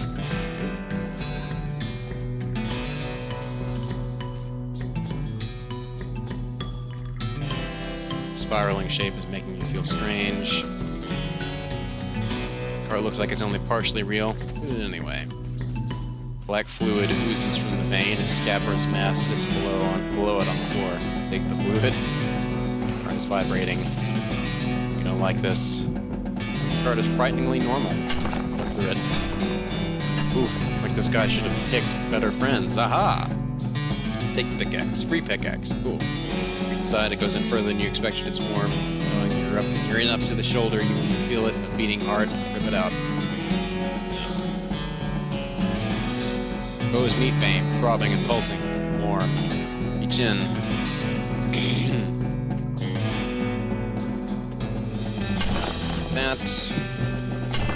That. This. Come up. This.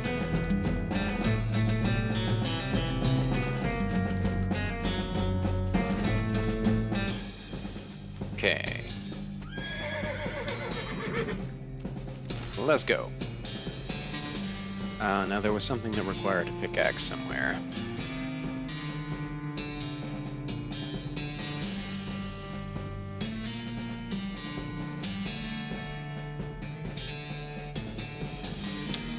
Was it...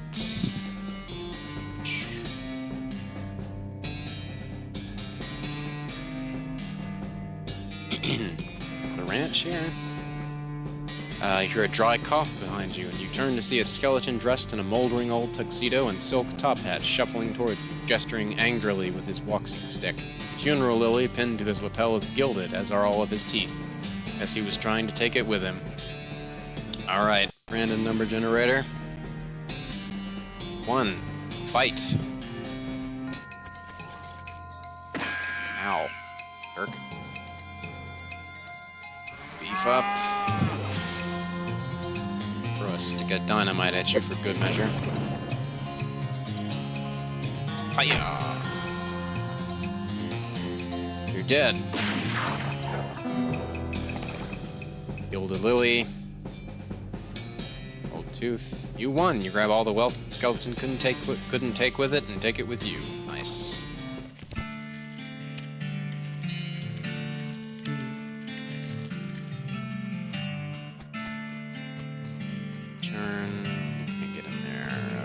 Here.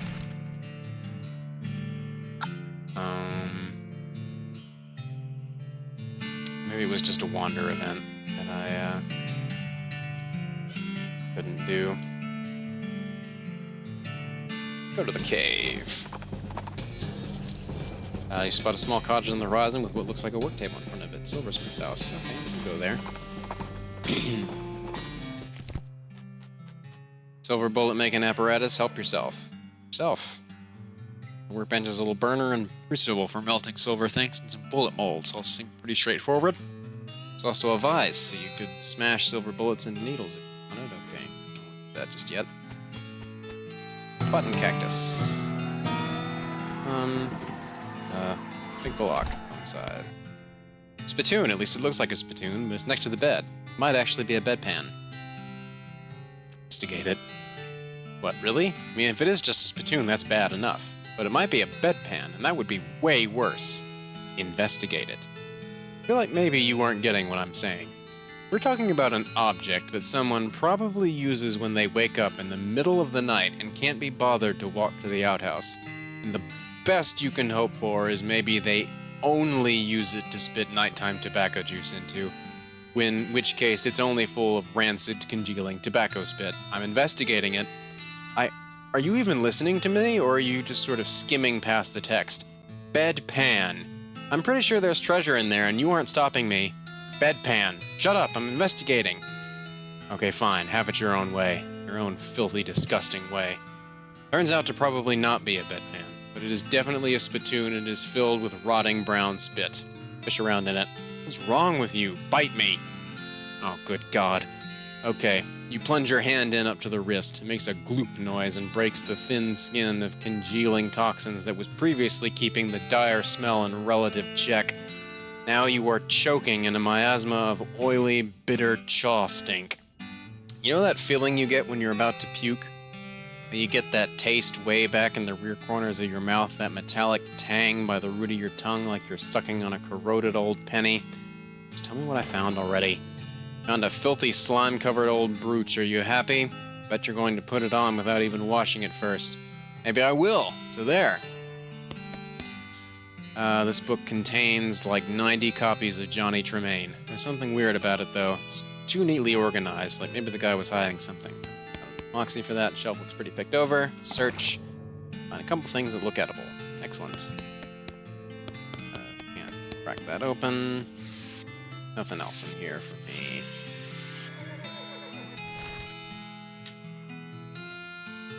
Shaggy Dog Cave. A few hundred yards up the trail, you see a solitary skeleton trudging towards the northwest. Doesn't seem to have noticed you, or anything else, really. Alright, heads we fight it, tails we run away. Tails, run away. We head the other way, content to leave the skeleton to its trudging.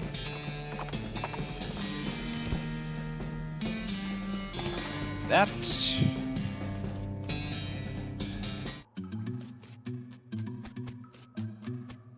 There's a plaque bolted to the cave wall here. Read it. Record of the events of the expedition to and into the Shaggy Dog Cave, November 1887, as recorded by Jim Plackwright. Plaque bolted to the cave wall here. Read it. Having acquired through various and sundry means a story which is interesting in its own right, but better saved for another time, a map purporting to lead to the large cache of jewels and ingots of precious metals hidden by the infamous highwayman and train robber Black Cole Jr. in the years before the cows came home, I, Jim Plackwright, along with 3 compatriots, these being Nathaniel Wyman, Cyrus Howard, and Douglas Watts, set out to find Shaggy Dog Cave and the aforementioned treasure. Read it. Our equipment and provisions consisted of 1 cart, horse to pull it, 4 additional horses to be ridden, 2 shovels, a spade, a mining pick, a large coil of rope, 1 large basket of eggs, as well as an assortment of other trail provisions and cookware, my own collection of blank plaques and engraving tools, 1 large and shaggy dog, and a butt-for. Nice try, game.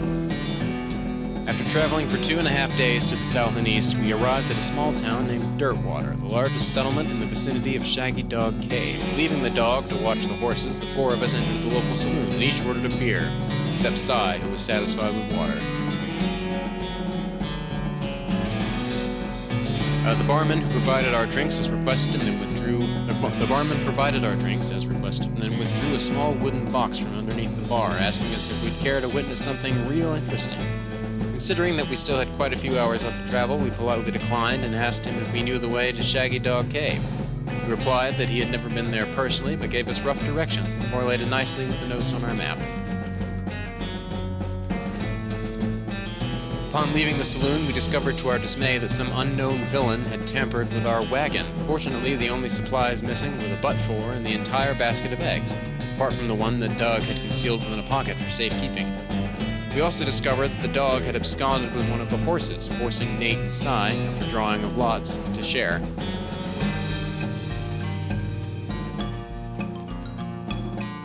After acquiring a barrel of fresh water for the trip, as well as a replacement butt-for, we headed out into the open desert. The sun shone down mercilessly upon us, though we took small solace in the fact that it would have been far more intolerable had we made this expedition during the summer months, rather than November. In order to pass the time on the trip and resist becoming dazed from the heat and susceptible to desert mirages, we exchanged stories of our youth, which I will not be retelling here for reasons of length. However, I will relate to you 3 odd occurrences that happened to us during our trek through the desert. First was 2 or 3 hours out of Dirtwater when Nate noticed a glimpse of sunlight upon a metallic object partially buried in the sand. This was revealed to be a brass oil lamp of foreign design and manufacture, which fortuitously still contained a quantity of oil. Deciding this might come in handy, we stashed it in the wagon with our other tools.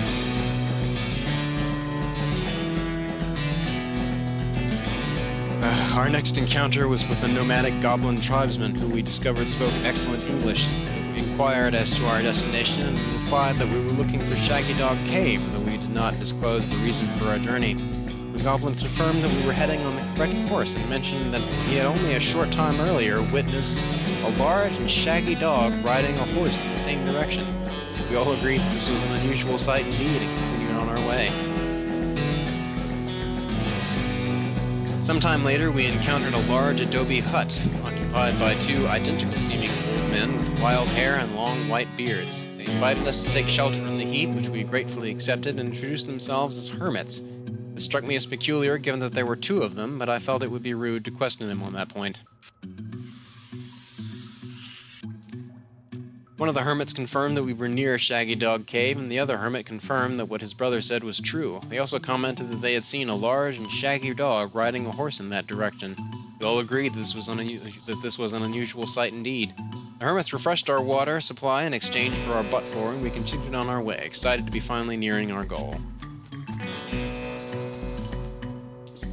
After 2 more hours, we finally arrived at Shaggy Dog Cave. Carefully keeping our excitement in check, lest we become incautious, we unloaded our equipment and supplies from the wagon and took a brief respite in the cool shade of the cave entrance. To celebrate our arrival, Doug unpocketed and shared the egg he had saved from our basket that had been stolen in Dirtwater. Once we were rested, we decided the time had come to explore the cave. Discovering that we had neglected to pack torches, lanterns, or any other light source with which to illuminate the cave, we declared that it was indeed fortuitous that Nate had discovered that antique oil lamp during our travels. He gave the brass a quick shine and then lit the wick, and we were relieved to discover that it lit easily and provided a very adequate amount of light. As we headed into the cave, we were further encouraged by the fact that the floor was quite even and easy to traverse, and there were no side passages which might cause us to become lost.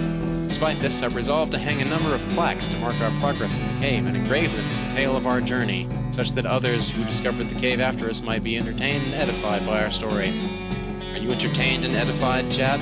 Are you? Soon we came to the end of the tunnel. While Nate, Cy, and Doug took turns with the excavation, I completed the last of the aforementioned plaques. It was a matter of perhaps an hour before Cy's shovel struck a wooden surface with a hollow noise, and we hauled the traditionally styled treasure chest out of the hole with great excitement. The chest was locked with an ancient rusting iron padlock, which broke easily from a single swing of our pickaxe. We opened the lid slowly, and from the flickering lights of the antique oil lamp shone brilliantly upon jewels of every color and shining ingots of precious metals, just as promised by the legends of Black Hole Jr. Joyous at our triumph, we loaded the chest into our wagon and began the journey home.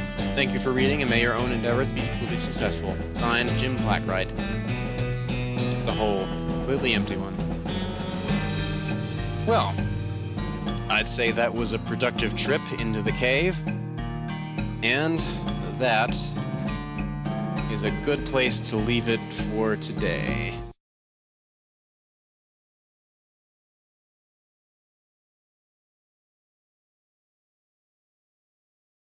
So, that was a lot of fun. I think the random nature of it is going to go quite well. So let's see.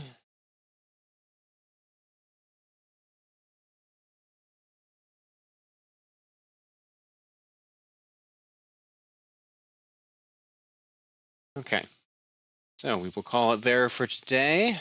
Thank you all so much for stopping by. I appreciate you being here, appreciate you lurking.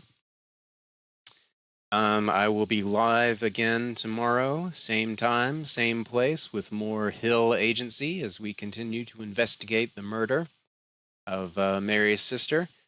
And until then, I will see you all next time. Bye!